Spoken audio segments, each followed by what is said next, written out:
Ruby अपनी माता की इकलौती लड़की थी। वह अपनी माता की बहुत ज़्यादा सेवा किया करती थी।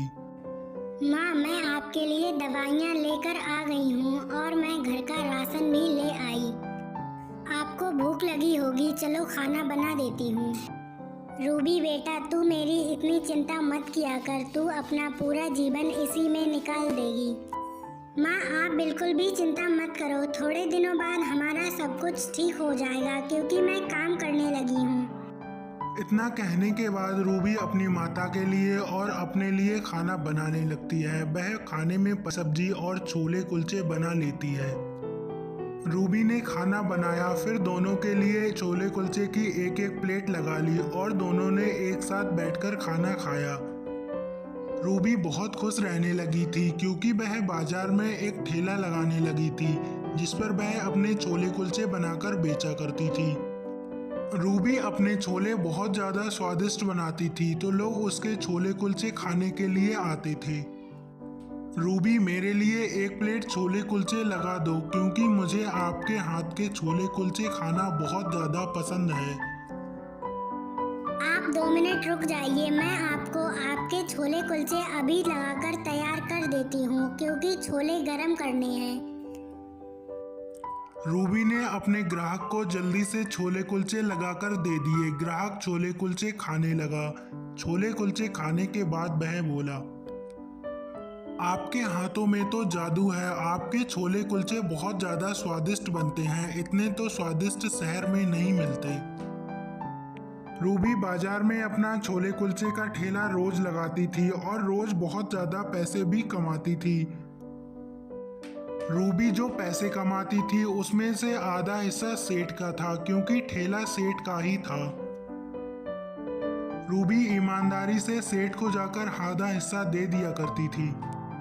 सेठ जी, आज मेरी केवल 4000 रुपए की कमाई हुई है तो आप 2000 रुपए रख लो।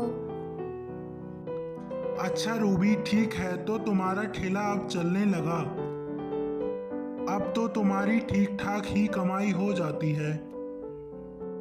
रूबी पैसे देकर अपने घर की ओर निकल जाती है।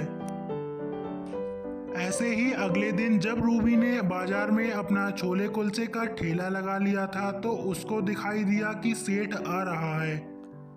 सेठ आकर रूबी से बोला,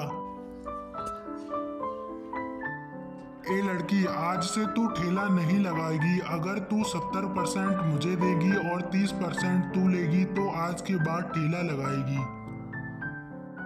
सेठ जी, मैं आपके ठेले पर केवल 50% में काम करूंगी। अगर आप ज़्यादा कम बताएंगे तो मैं नहीं कर पाऊंगी। अच्छा तो ठीक है, तो तू कल से मेरा ठेला लेने मत आना और ना ही बाजार में ठेला लगाना। सेठ ने रूबी को वहां से धक्के मारकर निकाल दिया। रूबी बेचारी घर वापस लौटकर आ गई। एक ग्राहक जो रूबी के रोज छोले कुलचे खाता था वह जाकर बोला, भाई, वो लड़की कहाँ है जो यहाँ पर छोले कुलचे बेचा करती थी? उसके हाथों में तो जादू है, मानो कोई अन्नपूर्णा का अवतार हो। भाई, उस लड़की को तो मेरे सेठ ने यहाँ से भगा दिया और कहा कि कभी भी वापस मत आना और मुझे रख लिया है। उस ग्राहक ने उस लड़की का पता उस गांव के कई लोगों से पूछा। आखिरकार उसे पता मिल गया। रूबी, तुमने आज अपना छोले कुलचे का ठेला क्यों नहीं लगाया? रूबी, तुम्हें बाजार में अपना खुद का एक छोले कुलचे का ठेला लगाना चाहिए क्योंकि तुम छोले कुलचे बहुत अच्छे बनाती हो। तुम तो जानते हो कि मेरे पास एक भी पैसा नहीं है और इसके लिए बहुत ज़्यादा पैसों की ज़रूरत होती है। रूबी बेटा, यह लड़का बिल्कुल ठीक कह रहा है। तुम्हें बाजार में अपना एक ठेला खोल लेना चाहिए। तुम इसी से पैसे उधार ले लो। अब रूबी अपने उसी ग्राहक के साथ बाजार में अपना छोले कुलचे का ठेला लगाने लगी थी। छोले कुलचे के ठेले पर बहुत ग्राहक आने लगे थे। कभी कभी वह लड़का किसी रिश्तेदारी में चला जाता था तो रूबी को ठेला अकेले ही लगाना पड़ता था। रूबी को अब उसी लड़के के साथ रहना पड़ रहा था। धीरे धीरे उस लड़के के साथ रूबी की नज़दीकियां बढ़ गईं तो रूबी ने उसी लड़के के साथ अपनी शादी कर ली। अब रूबी खुश रहने